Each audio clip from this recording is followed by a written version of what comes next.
Hey guys, it's Emma. And Maggie. And welcome back to another episode of Love You Bye. Today we have a very good friend of ours on the show. She's a phenomenal stylist who specializes in creative direction, editorials, sourcing vintage clothing, and personal shopping. She has incredible clients such as Lauren Everett Bostic, Marianne Hewitt, Miranda Kerr, Frankie's Bikinis, Vogue, and many more. Please welcome to the show, Emily Lafitte.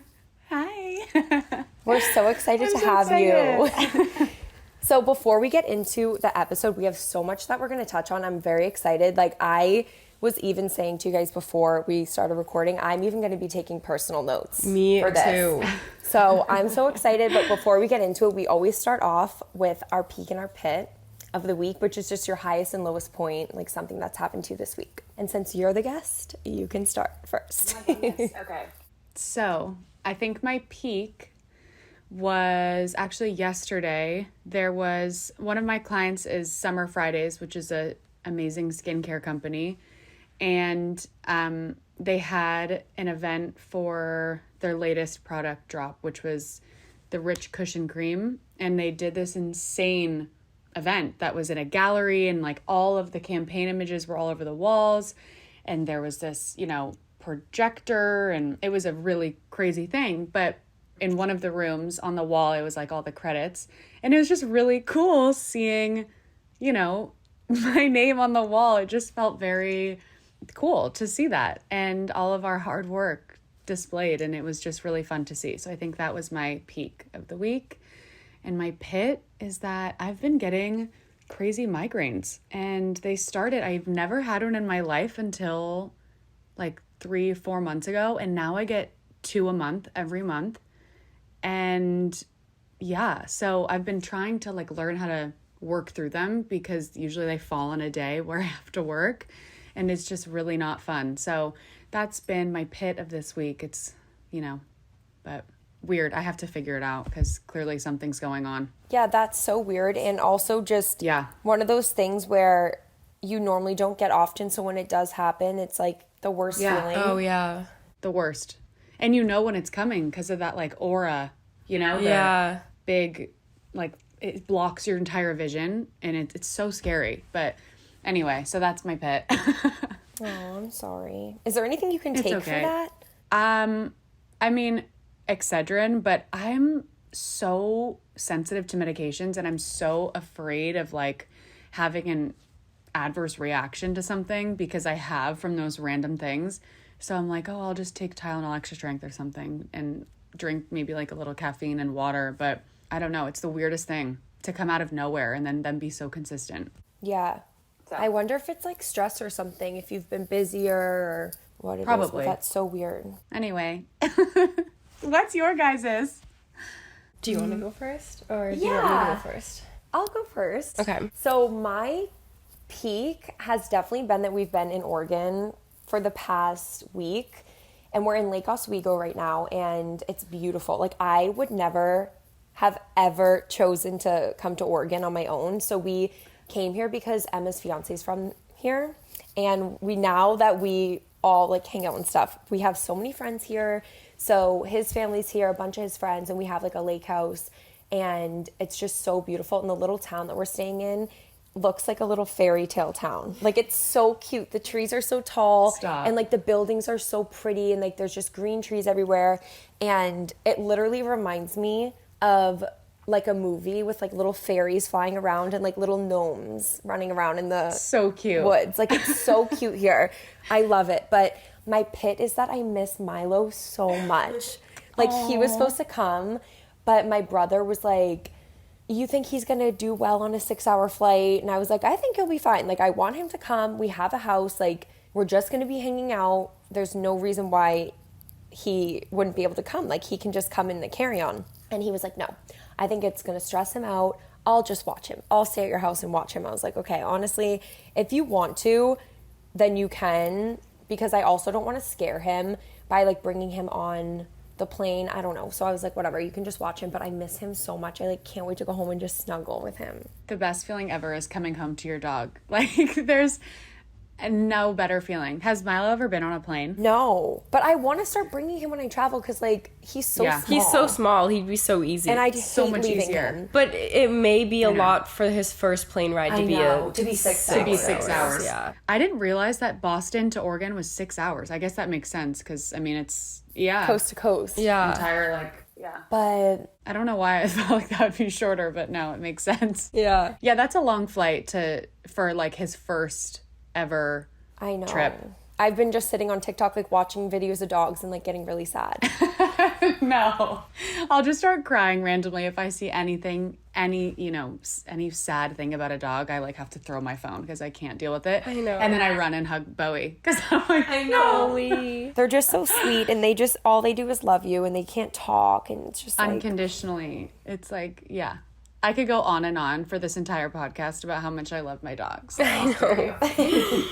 Emma, what is yours? Okay, my peak is similar to yours, Maggie. Obviously, being in Oregon, I feel like it's been so fun being on the lake. And then also yesterday, we went to 2 wineries, which I've been to Napa before, but like when we were in Napa, the weather was kind of like rainy, so we kind of didn't really do anything and like barely like went wine tasting. But I feel like yesterday was so fun. We went to 2 different wineries and we just had so much fun. And we like took a Sprinter van. That was a we were really like fun just day. like hanging out. So I feel like that was like a lot of fun. Yeah. And then Wine tasting is the best. so much fun, and the wine was so good. And then because like the last one I went to in Napa, like the wine was like okay, like I feel like it was really good yesterday. Anyway, my pit is, this isn't really even a pit because this isn't bad. It's a little stressful, but not stressful because it's not really like it's not like on me, but we completely like switched up, not like the date or anything, but we switched up our wedding plan. So we had like one plan beforehand where we were gonna have like 2 wedding venues in one day, but now we're only having 1 wedding venue, which makes it a lot simpler and easier. And we have a wedding planner who's taking care of it, but at first like we kind of were like in the mix of like already planning things, like we just kind of had to like contact vendors and do that type of stuff, but it completely switched. But it's okay though, so Yeah, at least it's early on in the I know process, it's so early and it's like, not late. It's not like you're But I just like, it's like coming up on the weekend. My wedding planner is like in and out of the office today, so like I don't have a call with him until next week, so I'm kind of sitting here like thinking about it because I haven't told the planner yet. Okay, yeah. So it's No, like that's stressful. Yeah. I mean, obviously it's exciting, but like I think the whole idea of planning a wedding in general, you want all these things to go perfectly. And, Yeah. you know, there's so many aspects of it. Oh my gosh, there's so much you that goes don't into even it. realize. Yeah. And so yeah, I mean that makes it's stressful for sure, but you know, balances out with the excitement. Yeah. That's yeah. so true. That's my peak and pit today.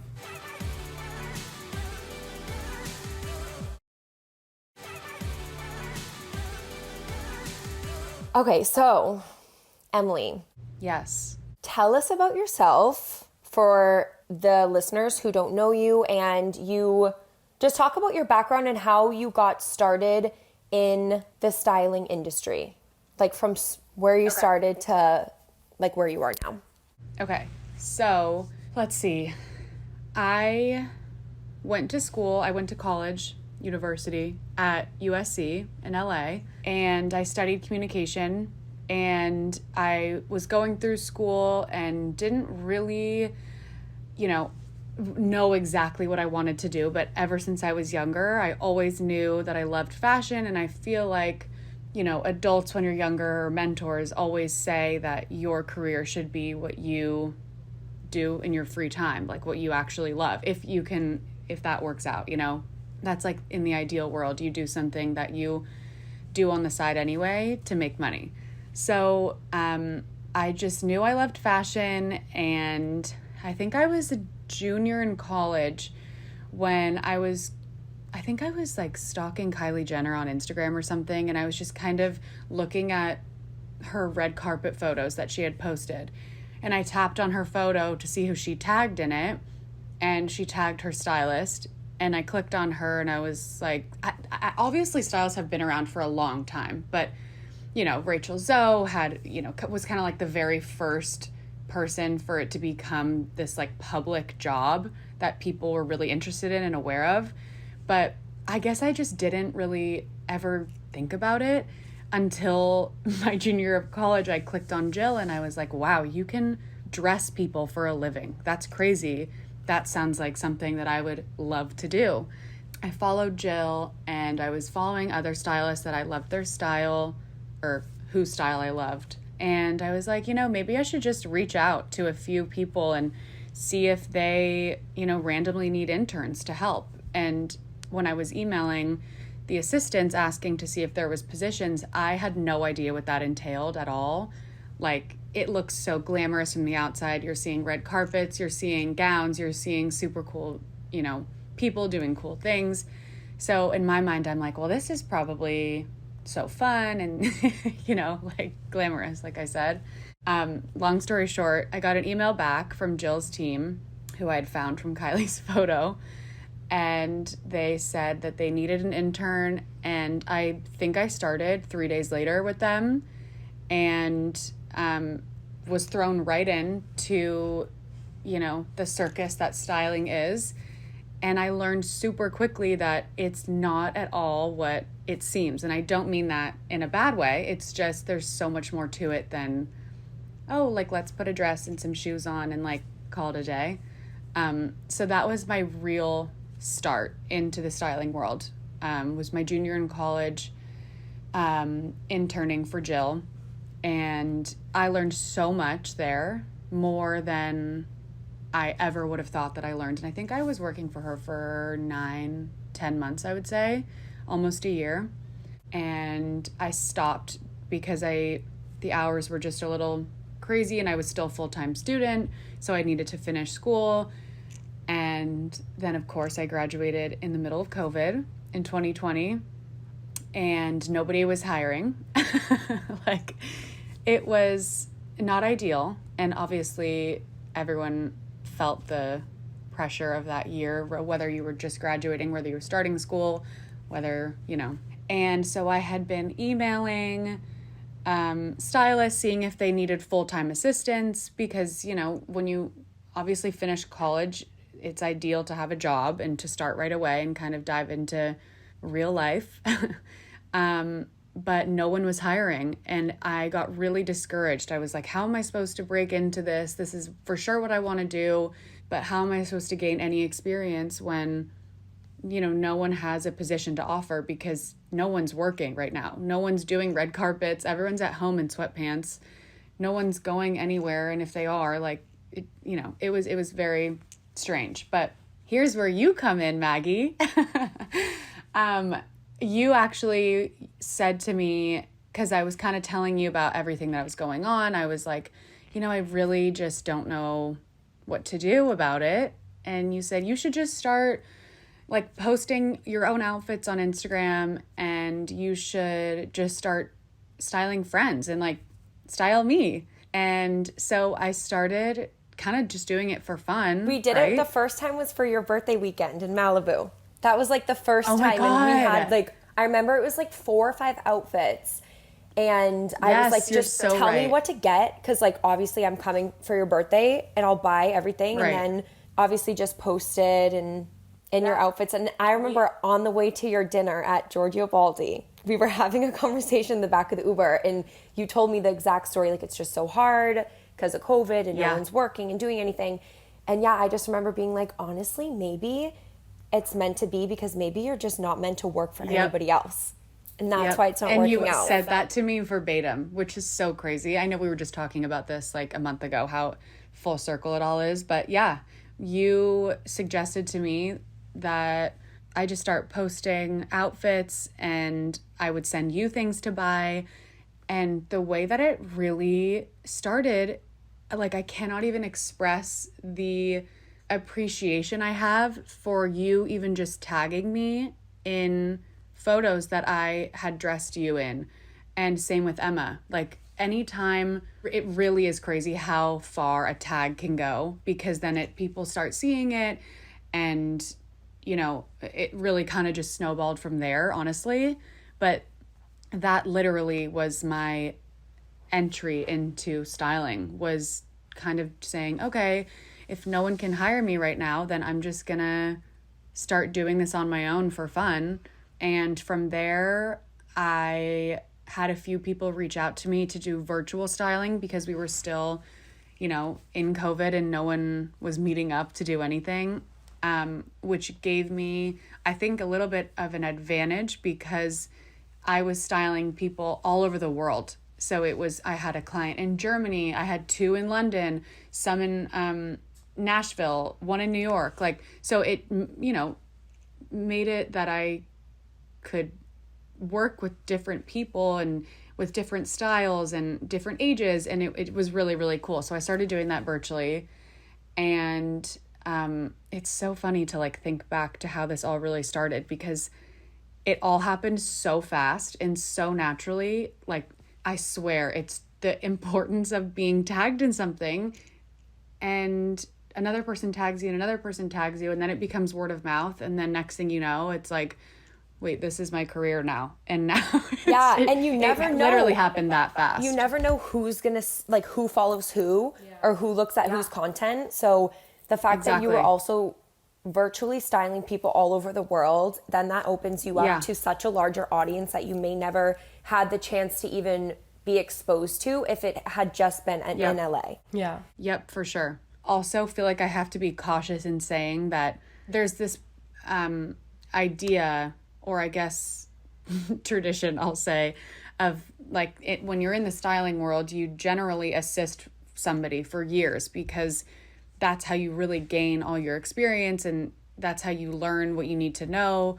It's how you make connections and all that. So it's, you know, I think I just had a very, like, I would say lucky because of timing, but, you know, I don't want to discredit people who have kind of done it in the more, I guess, normal way of assisting for a long time and like really going through the ropes with somebody else. I think that's super valuable. And I'm still having to teach myself stuff now because I didn't have that experience that I would have for sure gained from. But yeah, I just wanted to say, like, obviously there's different ways that people do it and people get into it, but mine is for sure unique. And I know that. So I feel and it was lucky. like had to do also with the time that you started.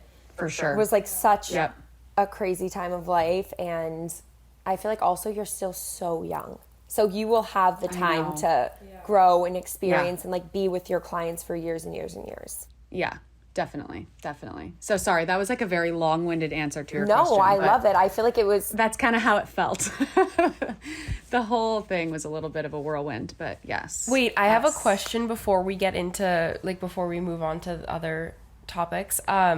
Since this is like completely off of like topic, not really off topic, but since you are a stylist, when it comes to like, obviously like you also got engaged, like, and now that I got engaged, I'm thinking about like my wedding and thinking about like what I'm gonna wear for like the rehearsal dinner, how I'm gonna style like the wedding dress that I like, what jewelry, all that type of stuff, like shoes and whatever. Are you doing that? Like, are you choosing your stuff like on your own since you do that as a living, or are you gonna have someone help you?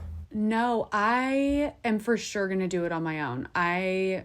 It like really just excites me. Yeah. And I think it's so fun to, you know, I spend so much time looking, not necessarily for wedding stuff for other people, but I just spend so much time searching for these really special things for others. Yeah. And I think it's cool that, you know, this is like an event of a lifetime. So you have an excuse to also find something insanely special or rare or really cool. So I'm excited to do it on my own, but I say that now. And I haven't like started looking for that stuff. Although I have bought one thing. I think I showed it to you guys. I can't remember. Yes, you did. But I say that I'm like, yeah, I'm really excited to start looking for all that for myself. I think it's a little daunting too, because there's so much stuff. Yeah. And so many different ways that you could go that maybe I'll end up having someone help me. But as of now, I'm saying that I'm going to do it all on my own. That's so cool though that you could just do it on your own, and you have the utilities to be able to like source things and like find things. And, yeah. I've got some things in my toolbox.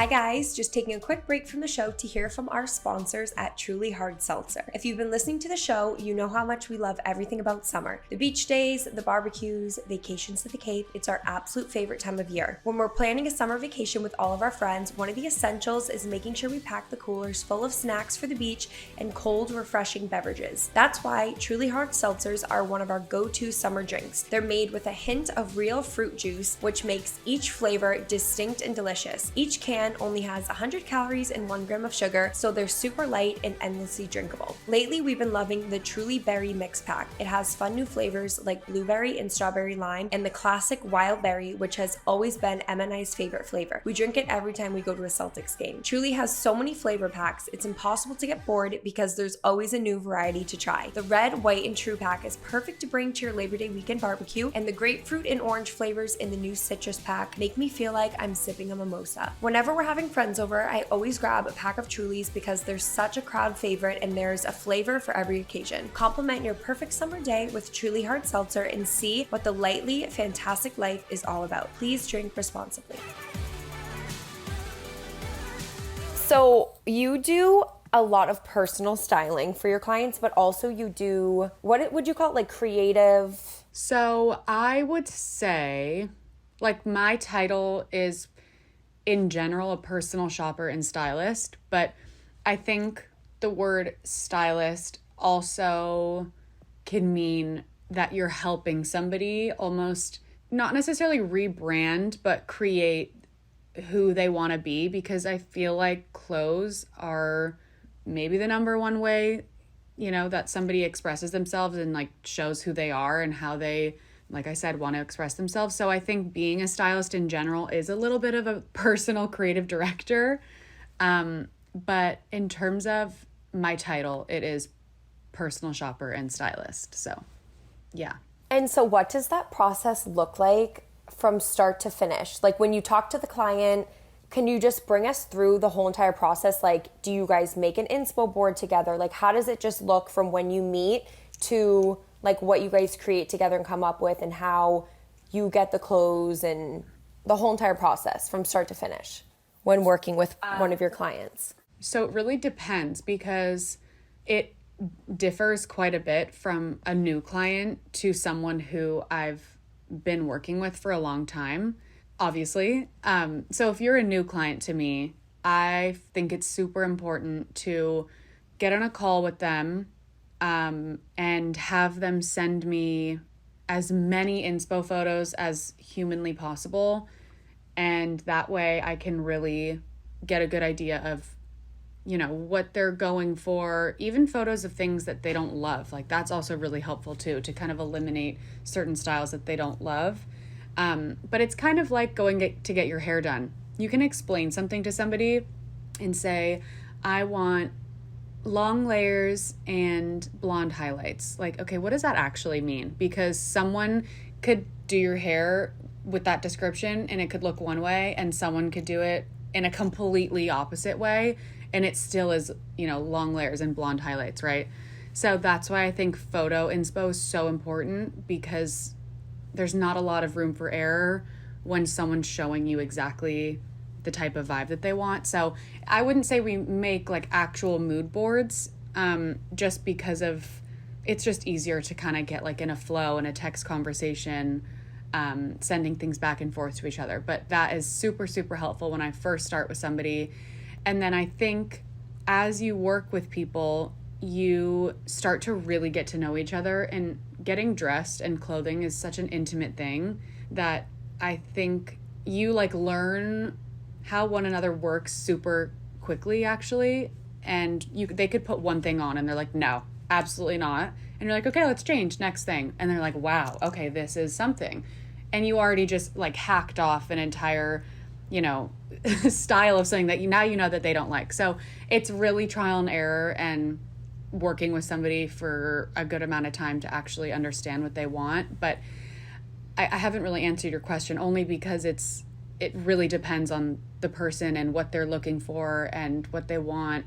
When it comes to getting the clothing for your clients, do they buy the clothing and keep it, or is it the type of thing where you have clothing that they will borrow? Because I see sometimes people like borrowing clothes from a stylist and then they have to give it back, like purses, shoes, stuff like that. Okay, so I guess I'll speak for myself and myself only, but I am more so a personal shopper and stylist, which means that I don't work a lot with PR or showrooms. I instead basically bring a curated boutique, I guess, to somebody's house based on what they've told me that they want. And they are, when they're looking through a rack, they're literally, I mean, looking through to shop. And then they pull what they want and then they purchase the pieces. Obviously, in some cases, you know, whether it's for an editorial or it's a red carpet or an appearance, you know, depending on what the appearance is and who the client is. In that case, you will do that kind of like borrowing situation that you're talking about. But for sure, I would say like 90% of the time it's personal shopping and the other 10% is like the editorial appearances. And not to say that I, you know, won't ever get more into that. I just have really been loving the personal shopping world because I feel like you have so much more freedom and so many more things available to you.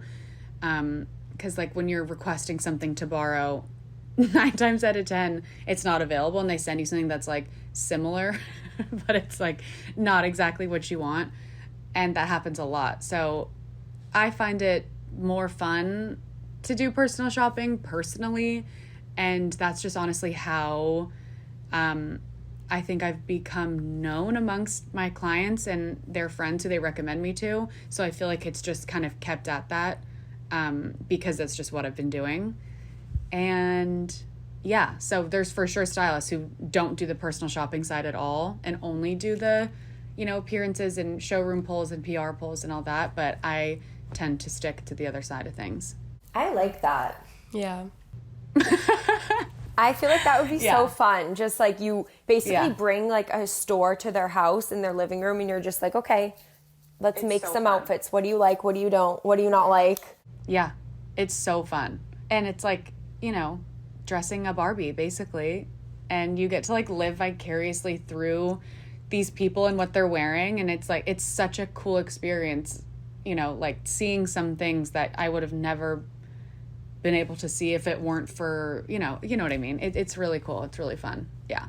So aside from what you do and the styling and personal shopping and stuff like that, what are some trends, since you obviously are always looking at like the new up and coming things and just fashion as a whole, what trends do you see that are starting to pop up now that you like are predicting are going to be big within the next year? So like fall, winter, spring, summer next year. What do you think? I think actually like color blocking with opposite colors is going to be really big, whether that's like pairing like blue and orange or red and green or like, you know, odd color combinations. I think is actually going to be a big trend in fall and winter with knits and coats and all that, but just using different colors and bright colors, like color blocking bright colors, I think is going to be a big thing. I also think this trend of, I honestly really don't like that people are calling it this old money trend. All it is less is more. Less is more, classy. Yeah, classics. I think that's going to stick around for a long time, which I am so happy about because I just love it. I feel like it's comfortable. Everyone looks chic and great. And obviously there's ways that you can twist it and make it your own and more fun. But I just really do agree in general with everything that less is more. And I think that's going to stick around for sure for the next couple seasons because we really have only seen it in spring and summer so far. So it's going to translate for sure into fall and winter and probably through the next spring and summer as well. And I hope it stays because, you know, if you look at trends in the past, like they stay around for a long time and then they go away for 5-10 years and then they come right back. So hopefully this will stick. I also think it has a lot to do with the kind of sustainability mindset that a lot of our generation is in, where, you know, I think people are leaning away from buying for every single trend and, you know, throwing it away when you're done basically, or just giving it away. Or, you know, I think people purchasing higher quality pieces with the intention to keep them around for a long time plays into that whole classic look, like less is more thing. So I think that is all connected, which is all great. But yeah, I would say those are kind of, I think sheer is still going to be around in like different ways, but I'm also seeing a lot of pops of red. I think red is going to be a really big trend in fall and winter. So that's my prediction. Red. Oh, you love That's red. my forecast, guys. I love that. Okay, I agree with the classic style right now, Yeah. and like the less is more, because in the past, like any trip I would go on, I'd be like, oh my God, I need to buy a whole new wardrobe for this trip. Same. Like, it makes your life so much easier. You can get something like one really good quality piece, say it's like a cashmere sweater, and you can bring it with you and wear it so many different ways. Oh my gosh, I feel like Investing in really good basics and being able to wear them with all different outfits, I feel like is super helpful and easy. yes. Oh, which I was going to ask, where do you love to shop for clothing basics? So first, yes, where do you love to shop for clothing basics? Like your go-to stores. Okay, let's see. Well, I guess first I'll list out what I would say my closet staples basics are. Part two, well, we're going to say what are your must-haves for a capsule wardrobe. So you can do brands for your capsule wardrobe and do clothing, I would say, and shoes. Okay. And even accessories. So, Yeah. Everything. okay. Well, to answer the first question that Emma just asked, I would say where I shop for basics the most, my favorite white t-shirts are from Redone, and I always, true to size for me in t-shirts from Redone. Love the RLT white baby tee. I am like always in a white t-shirt. That is, without fail, you're gonna see me in a white t-shirt, and I'm okay with that. Like, there's nothing wrong with a white t-shirt, but I cannot live without. I have so many, it's embarrassing. Keep them crisp, you know, those are my favorites, I would say. I also love a Goldie. Is that how you say it? People say a gold, people say a Goldie, people say a gold. I say a Goldie. I say a Goldie. Okay, let's go with that. Love their t-shirts because there's kind of some fun cuts that are different than just like your normal t-shirt, but they're still really crisp and white and chic and all that. Also love Lisette for t-shirts. Great t-shirts. T-shirts, the way I said that. T-shirts. Okay, then jeans are, I would consider a basic for me because I'm always in jeans. I have stayed tried and true to Denim by Orly. You guys know this for years the now. Levi's. Shout out Orly, love you. Best vintage Levi's ever. And I actually really don't find myself wearing any other jeans other than vintage Levi's. I just have accumulated so many at this point, but they each serve a different purpose. I think that's really key to a capsule wardrobe that you're kind of mentioning. Someone could tell you to buy a pair of jeans that you love, but I think the way to like really switch it up is to have a pair of jeans in a few different shapes. So one maybe is tight and high-waisted and looks super good on your butt with like a little ankle crop. Their next pair maybe is baggy and slouchy and has the perfect crotch drop, you know, that type of vibe. Maybe one's charcoal, maybe one's blue. Maybe the other one is more of like a fit and flare wide leg, and that is like a whole different vibe, but they're all jeans. So, you know, jeans is a very general term. So I think having a few styles and maybe like slowly purchasing a new style of jean whenever you want or whenever you can is really smart because it can completely change the look from one style of jean to the next. And I would say, unfortunately, I really love Kate jeans. They're definitely a splurge, but they are some of my favorite jeans and vintage Levi's, like I said. Let's see. I do love redone for jeans as well. Okay, other basics. I would say a great belt is super necessary.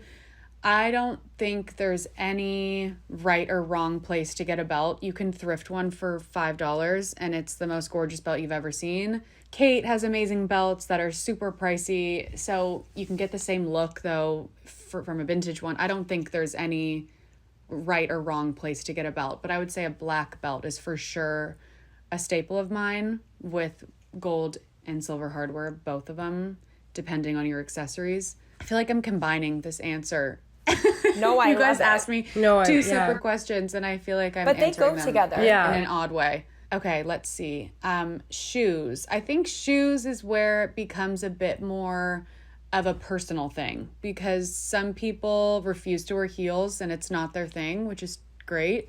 And some people wear heels to every single thing that they go to, whether it's like the grocery store or a meeting or whatever. So I think that's where tying in your own personal style comes in. Personally, I think 9 times out of 10 I'm wearing ballet flats right now. I love them so much with like a baggy jean and a white t-shirt. Surprise, surprise. And yeah, I also love a little slingback Chanel. So those are my favorite shoes right now. Obviously love a sneaker. I'm not really a high heel girl. It's either going to be a flat or like a little baby slingback something. But yeah, I think that one really depends, like who you are and what you really like to do and where you're going and all that. Let's see. I think depending on the season, I would have one great sundress. Love Doen so much. Mm-hmm. Also, vintage sundresses are actually quite easy to find. I would recommend going on eBay or Etsy and looking up something along the lines of vintage sundress. Or like if you want to get more specific, Edwardian era dress. You can find some really cute like lacy situations there. So those are, I would say a good sundress for summer is a staple. Love a pair of flip-flops. I feel like I'm now just kind of rambling on things that I love this it. is great. And then winter, I think a trench coat. Trenchy. Love a trenchy. Love a trenchy. Love a leather jacket and a blazer. I think, I feel like I listed out a lot of things, but if you were to hang those all up in a closet, it wouldn't actually look like that much stuff. Yeah, no, not at But all. you can do so much with even those few things and rotate like a trench with a skirt instead of pants and like a pair of boots and then boom, it's a whole different look as opposed to a trench, a sweater, jeans and boots. It's like you can really move things around. Yeah, exactly. So I would suggest mixing and matching literally a solid 6 things. And I mean, I have given away so many things in the last 6 months that I just don't reach for anymore. And it stays the same, like 6 to 10 items that I just continue to roll through. So I would say those are my go-to classics in my closet and would recommend them to others. I love that. This is your sign, everybody listening, to clean out your closet. Also, I am obsessed with cleaning out my closet. When you get rid of stuff, I swear it just frees that energy up.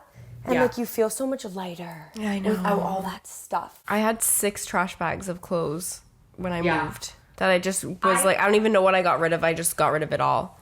And then you go back in your closet and you're like, I don't even notice a difference. I still have more to get rid of, yeah. I clean out my closet at least once a month. Yeah. And I also love the idea that if you're not using it in your closet, there's somebody else who could really need it and use it way more than you ever will. So, I think that's great too. You don't need to have a surplus of like items that you're just never going to even look at. So I agree. And before we get into the listener questions, how do you find your own style? Like, what advice would you give to somebody who has no idea, like, how to find their own style? I think that's tough because there's so much content of other people, like, shoved down our throats 24/7 that it's really hard to kind of like block what everyone else is doing out and kind of just like sit with yourself and be like, what do I actually enjoy? What do I like to wear? So I think it's hard when you're being told to wear something on TikTok or Instagram or whatever it is because you want to be trendy or like look like your favorite celebrity or whatever it is. So my answer to that would be trial and error. It has taken me, I just turned 25. I feel like I have finally found my sweet spot of my style.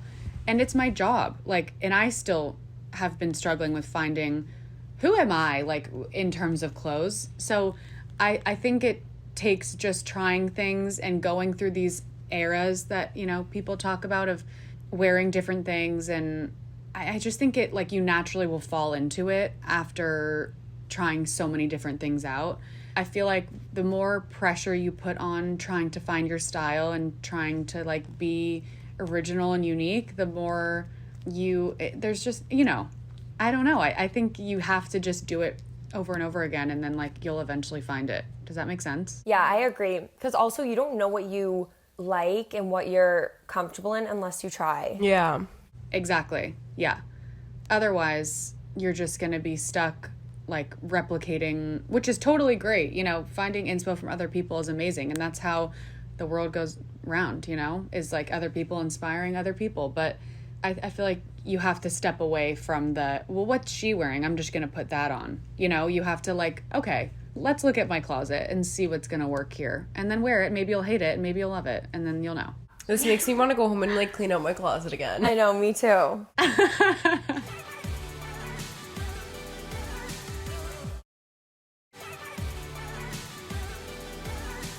Okay, so we have some really great questions and we're gonna just kind of we'll go through all of them. And it can be a short answer, it can be a long answer, whatever you prefer. Okay. I feel like I end up talking for like 10 minutes on each question because I just don't know where to stop. So feel free to just be like, First question, what is your go-to vintage stores? Okay. I would say 90% of the time I'm shopping on eBay and Etsy. And like I said before, in order to like successfully shop on eBay and Etsy, you have to have a specific piece in mind. So let's say a client wants a long sundress with lace trim. Okay. Long sundress with lace trim. And then you're going to have to scroll through pages and pages until you find what you want. But there's so much good stuff there. And it's the stuff, here's a little secret.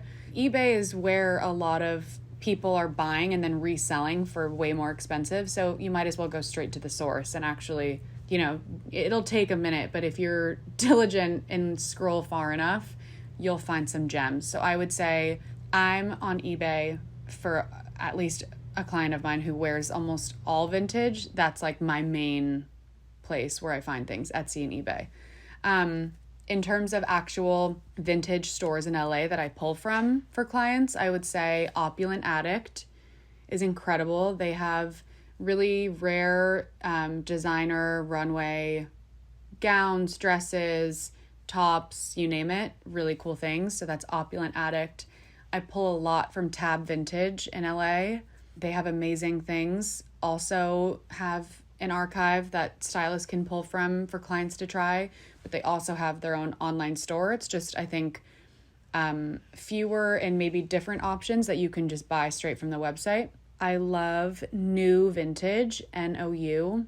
Oh, I follow her on TikTok. Yeah, she's so cute and so funny, and she's just a joy to be around. But she also has amazing things.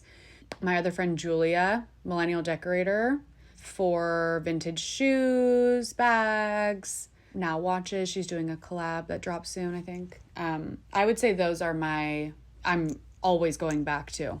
Those are probably my top few. Next question, what is your favorite styling era that is not right now? The 90s. No, maybe the 80s. I think the 80s. I personally am like obsessed with a big shoulder. Love a shoulder pad. Love a big belt. Love big earrings. Love like the kind of crazy color blocking. It's funny that I say that because 99% of the time I'm wearing like black, white, and beige and jean. So I love putting other people in, you know, those types of things because they have actual places to wear them to, you know? So, yeah, I would say like late 80s, early 90s is my favorite. What to splurge on and what to save on when it comes to clothing and accessories? Okay. I would say save your money and don't splurge on trends. Take it from me, who has wasted a lot of money on splurging on trends. It's never worth it. You're probably gonna regret it too. So I would say avoid splurging on a trend. Instead, maybe find a vintage version of that Miu Miu thing that you really want, or, you know, recreate your own version of the trend that's happening with things that you already have. Like, they come and go so fast nowadays that you just can't keep up. It's like trends come and go now in like a week. You know, it's crazy. So I would say don't splurge on trendy things. And then I would say splurge on, sounds like the easy answer, but it is true. Things that you know you'll be 50 years old and still be like, yes, that was a great purchase and I'll still wear that now. Whether that's an incredible purse, an incredible pair of simple black pumps, or a really incredible pair of jeans. As long as you take care of your things, they can last an entire lifetime. So I would say for sure splurge on the things that are true classics. Like, if that means keeping it to only black things, only splurge on black then, you know? It'll be around forever. Black's never going to go out of style. So yeah, I would say splurge on the things that you can picture yourself carrying or wearing in 10, 20, 30, 40 years from now.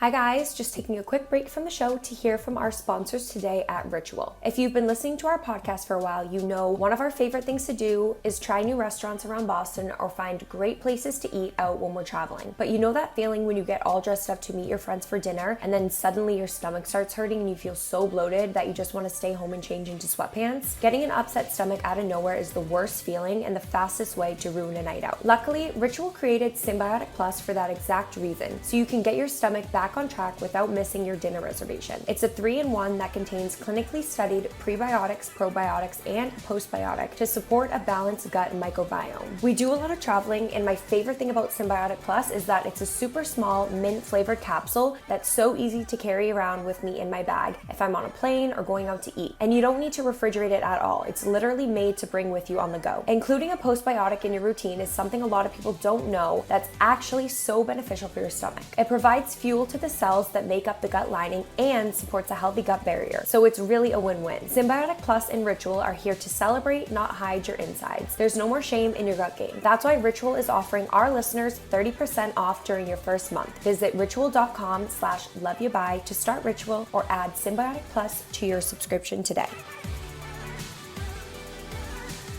What is something that you splurged on that you regret? Like, for me, this was like so long ago. I was in high school, but I bought like the ugliest thing in the whole entire world. Sneakers? No, well, those, but the Gucci backpack. She's like, oh, that's number 2. No, that's literally number 2. The Gucci backpack with the gold bees on it. No, stop it. Why? I can't even see you carrying that. No, I like thought it was like so cool because I was like, oh, I can like bring it to school like as a backpack, but like what the You're heck? like, I love backpack. Yeah, no. Yeah, that's a good one. But that exactly, like, maybe if it was just a classic little, something, you would still have it. Wait, before you answer, you know what's crazy for me? What? I feel like I have made 3 really big purchases that I would say when I made them, I was like, I knew that it was the right thing to do. When I bought my tennis necklace, when I bought my Rolex, and when I bought my Chanel bag. Mine, I would say, what was great was my Chanel bag. I do want to get a watch, and I haven't gotten one yet. But those things, I'm like, I don't know why, for some reason I thought after, I'm like, okay, that was so much money, but I wear them all the time. I've never gotten sick of them. Yeah. But why was it so easy for me to just like buy random bags that added up to the price of one of those items? Mm-hmm. But I thought that it was like There's been so many Yeah. things that I've bought that I'm like, why did I do that? Yeah, I mean, I feel the exact same way. I actually now want to go back in time and edit my answer. Jewelry or timepieces are for sure worth, well, classic jewelry and classic watches and stuff, I think is worth,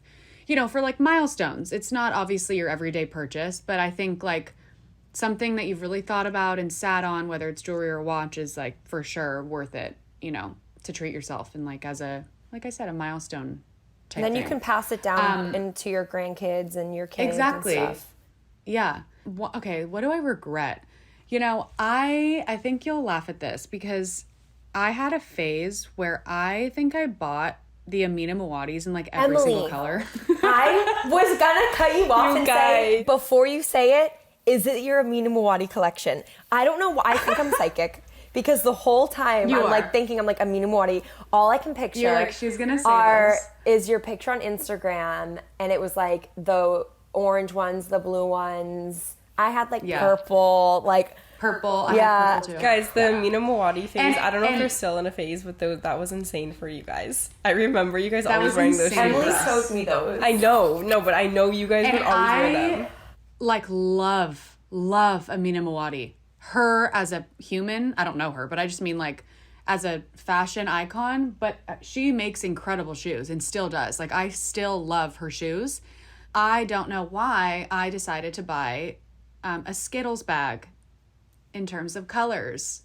Every color. Taste the rainbow. That's what we're talking about. I mean, I don't know what I was thinking, and they're a splurge. Like they're a splurge, and I think that is probably my biggest regret. But I think maybe, you know what, I like attribute it to the fact that maybe it was when I first started working, making my money. I was like, I love this. They were low-key hard to get. So when you did get it and you They got a were. certain You're like, color, you're bye. like, I have to get it because it's never going to be, like, Yes. I'm never going to be able to get it. They were hard to get. So I think, yeah, they were like real. Oh my God. A size 39, nice try. Immediately sold out. So yeah, I think, and like I said, I really do love Amina Muad'Di shoes, but I just don't know why I had to buy literally every color in the rainbow of like the PVC ones. Like, I don't think that was necessary. So I would say that is my biggest splurge regret. But yeah. Okay, who is your dream client? If you feel comfortable sharing. It's not that I don't feel comfortable sharing.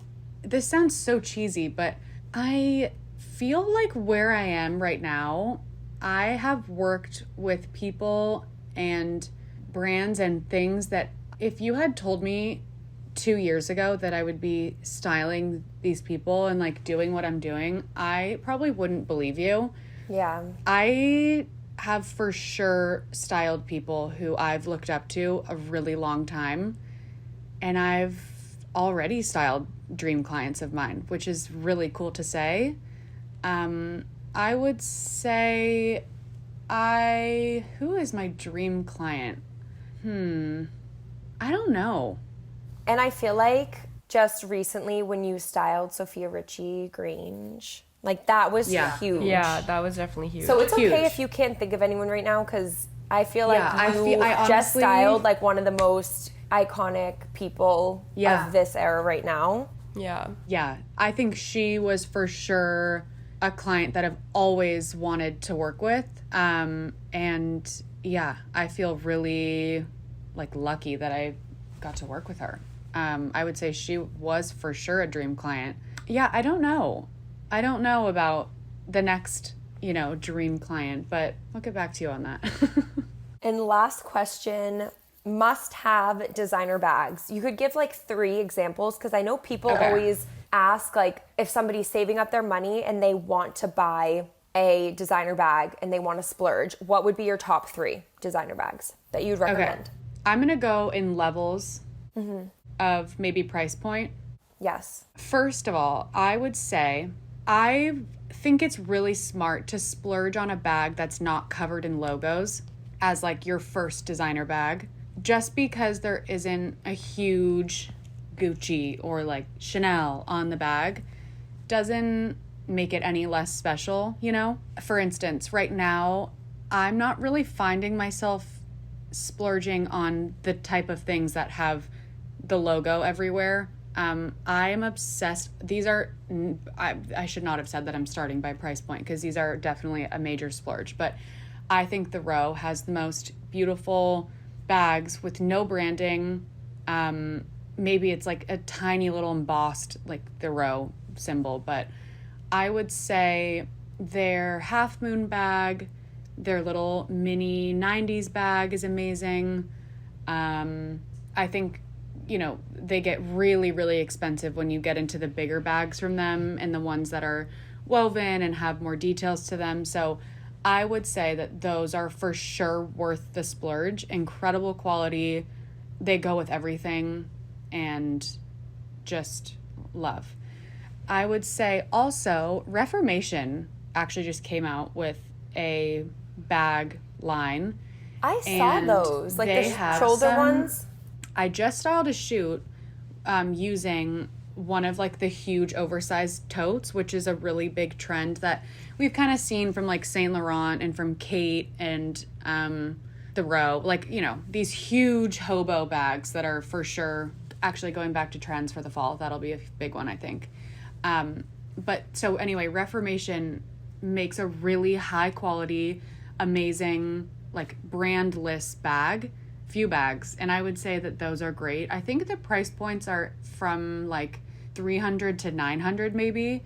So they're not cheap at all, but I think they're a really great price point if you want something that feels super luxurious, but you're not spending thousands. And then lastly, this, speaking of like big purchase, milestone purchases, I just bought myself a 1975 Hermes Kelly bag, which... Oh my God, send me a picture when we get off. I need to see. I'm like, where is she? I'll show you when we're done. Oh my God. I spent months looking for one for a great price, great condition, all that. And like, 1975, obviously it's going to have some wear to it, which is what I wanted. But I would say that if you're wanting like something super, super special, I think going vintage for like a really rare bag is smart. And do your research about it. And if you really love it, then think about splurging on it. But maybe not as like a first bag, but you know what I mean? I think like, you know, like you're saying, watch or tennis necklace, something that's like wow to you. I would say that's my favorite splurge I've ever made. So I'll throw that into the purse category, 1975 Hermes. So that's that. I love that. You guys, why do I feel like I didn't answer any of these questions properly? You did. And everybody better have had their notepad out. Yeah, you gave seriously. such great tips and advice. Yeah, that was great. I just loved being able to hear your, even though I know it, but hear your story and just have known you from before you started doing what you're doing. Also, people were wondering how we met. We met through Instagram DMs. I remember I saw you in like 2019 reposted onto Heavy Manners account right when Heavy Manners came out, and I clicked on your profile and I was like, she's so chic. I like her vibe. Mm-hmm. And I told Emma, I'm like, I love this girl's vibe. You sent me the picture of you wearing this pink Chrome Hearts long sleeve, right? Yeah, or like a crew neck. Oh yeah, I was sitting on a couch. You're sitting on a couch, and she sends me that picture, and she was like, "I love this girl." So then I obviously started following you because Maggie loved you. Oh my God, you guys! And then I remember you DM'd me about this like sweater, this like butter yellow Windsor sweater from Windsor, and you were like, "I love this." And then we just honestly, ever since then, it was like, done deal. Signed, sealed, delivered. For some reason, when I hear the year 2019, I still think like, oh, that's last year. Like, I don't know. I still think it's 2020. It's Can you crazy. believe that 2019 is almost 5 years ago? Wait, no. No, that's absurd. Yeah, it is almost 5 years ago. Almost 5 years. It's crazy. No, almost. And like in 2019, I remember, I don't know, it just is like life has gone by so fast. Like I'm going to be 27. How scary is that? like, how is that possible? I honestly know. No, seriously. It's just crazy. It's so crazy, but it's so fun to be able to sit with you guys and do this podcast, especially because I feel like we've had so many conversations surrounding what I do, and you guys have both seen me in so many different phases of not only just like my job but my life, you know? So it's really cute to like sit here and kind of reminisce and talk about it. I know. It makes me like emotional. I was so excited for this episode though. Me too. And I know that everyone listening is going to love it. So thank you guys all so much for tuning in. And Emily, thank you for coming on the show. And you can Of course, let everybody know like where they can find you on Instagram, like all your socials and stuff like that. Okay, my Instagram is Emily Lafitte, EmilYLafitte. No, it's not Emily Lafitte, but that would be cute because of my job. No, it's Lafitte. And then my website is emilylafittestyle.com. And I feel like that's kind of all I do. I don't have anything else, I don't think. So that's me. And yeah, thank you so much for having me. And you guys can listen to the podcast on Spotify, Apple Podcasts, or wherever you get your shows. Follow Emma and I on all the social medias, Emma McDonald, Maggie McDonald. And we will see you guys next week. Love ya. Bye.